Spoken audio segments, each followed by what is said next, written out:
Rainbow History class, part 7, I believe. God, glory, and gold.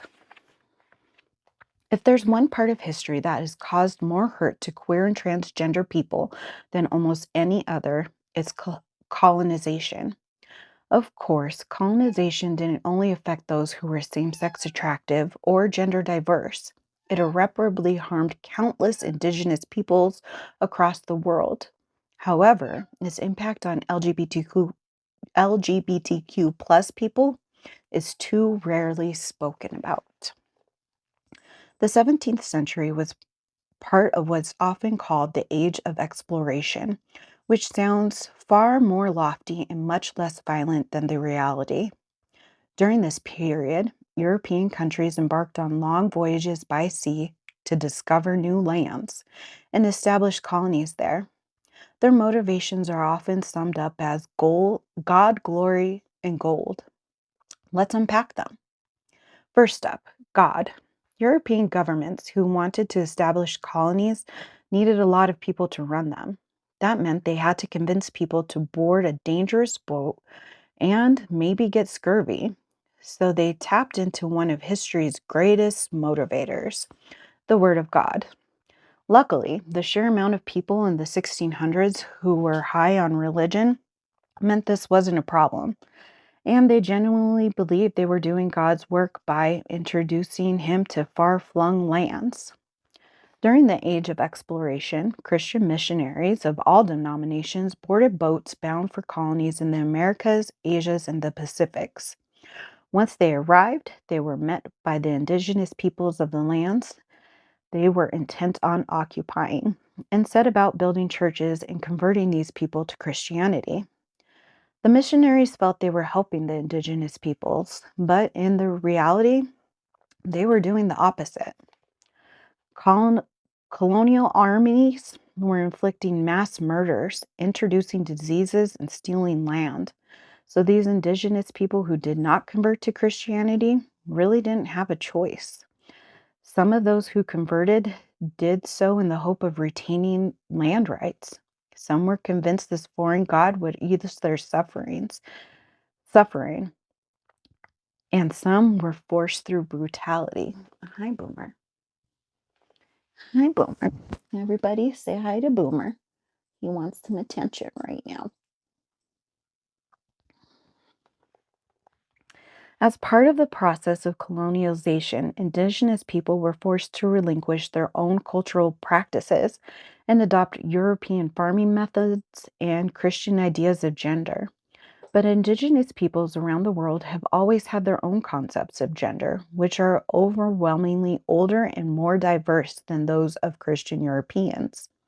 In North America, rigid categories of gender didn't exist in most indigenous cultures, which celebrated fluidity and even acknowledged multiple genders. In their eyes, cross dressing was deeply spiritual and culturally sacred. Different words are used across different languages to describe people who embody both masculine and feminine energies in a way that is neither entirely male or female. An umbrella term is often used by these sacred peoples to describe themselves as two spirits.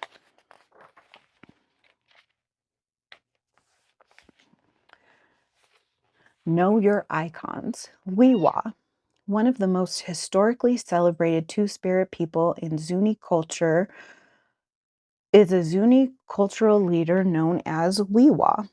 Wiwa was born in 1849 on the land that is now known by its colonial name of New Mexico. In Zuni culture, gender isn't assigned at birth, it's something you acquire through life. By the time Wiwa was 4 years old, it was obvious they were Ihamna, the Zuni name for a person who is atomically male yet presents as female. Lahamna were cultural leaders who possessed some skills attributed to men, but mostly trained in women's roles. Wiwa was a highly skilled craftsperson who mastered both poetry and weaving. They were one of the first Zuni people to begin to sell the work, bringing visibility to Zuni arts. The revered status piqued the interest of colonial anthropologists, and they invited Weewa to educate them and other white settlers about their culture. But while Weewa themselves may have been a source of colonial interest, Two Spirit culture was being dismantled by Protestant missionaries who were sent to assimilate all the indigenous people into white society. These missionaries used violence to force their binary ideas of gender onto the Zuni people, and the Ihamna were driven underground. Sacred lines of cultural transmission were severed as a result, and young Zuni people born into colonial America weren't introduced to the spiritual importance of Lahamna. Instead, they were brought up under the belief of the Christian settlers. There are very few well known Two Spirit people because of colonial forces turned even their own people against them. However, today, Two Spirit people are reclaiming what was lost, reconnecting with their sacred ancestors, and rewriting their history. Can I help you?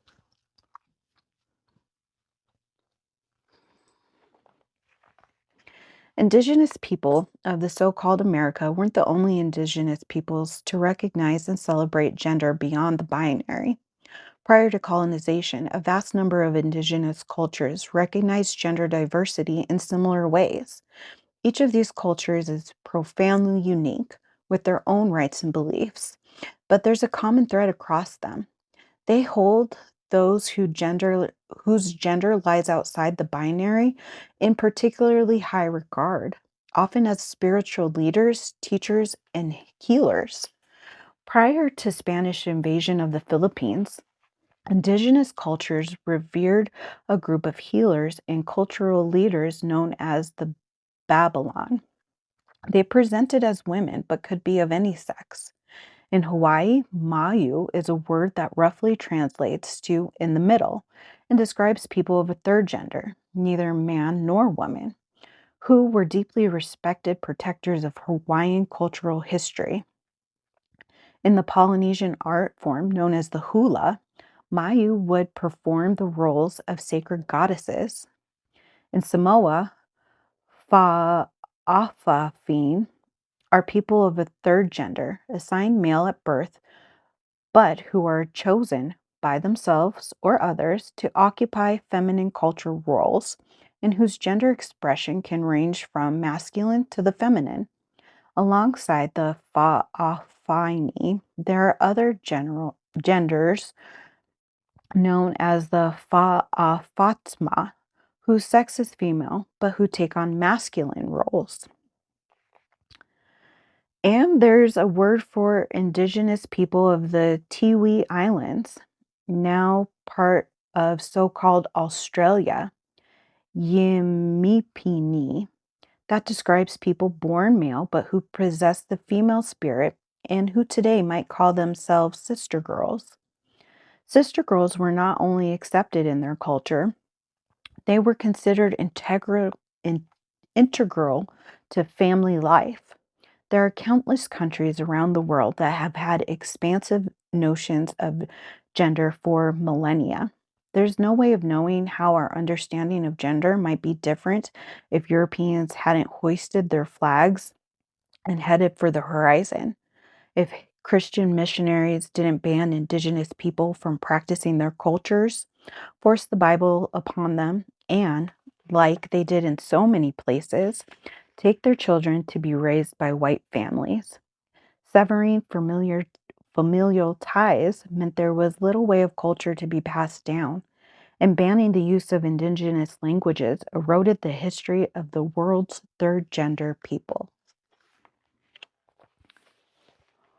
Devastatingly, the result is that many once sacred people have now become stigmatized, even within their own cultures, through the ongoing effects of colonization.